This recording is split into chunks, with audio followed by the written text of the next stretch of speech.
A $30,000 shopping spree took place here on someone else's dime.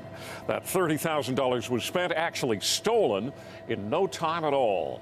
Good evening. It took just 30 minutes to rack up $30,000 on stolen credit and debit cards. Just last week, we reported on a similar case. These thieves are sophisticated and they work quickly. CTV's Nick Dixon is on this story. Nick, the victim in this case asked that we don't show his face.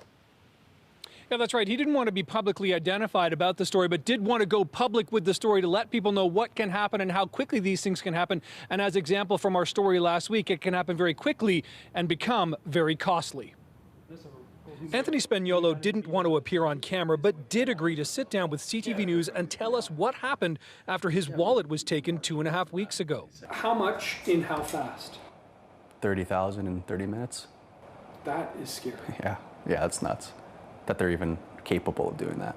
While no one's been arrested yet, he says whoever took his cards went on a shopping spree at Yorkdale Mall, spending $15,000 at the Apple Store alone, and they weren't only able to get access to his credit cards, but his debit cards too.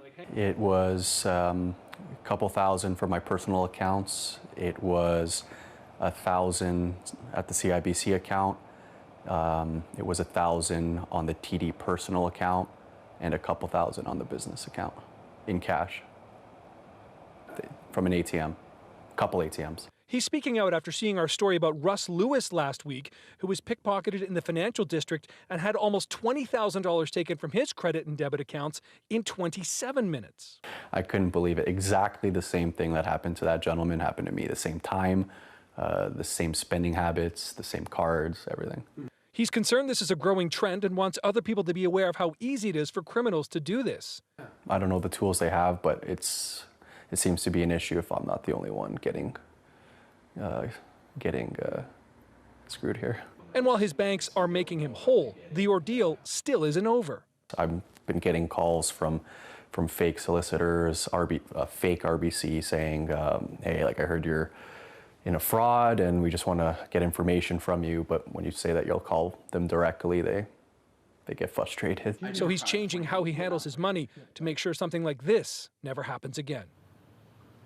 And one of those changes he's making is he's not carrying as many credit cards in his wallet or on him at the time. He says police told him if you don't plan on using whichever card you have when you're on whatever trip you're taking, don't take it with you. Just take the card you actually plan on using. Therefore, you sort of limit anybody's ability to get more cards and therefore extract more money. Again, his bank is making him whole, but he wants to make sure that people are aware of just how quickly these things can happen and what a hassle they can become. He's also replacing his driver's license as well. Reporting live, I'm Nick Dixon. Michelle, back to you. Thank you, Nick.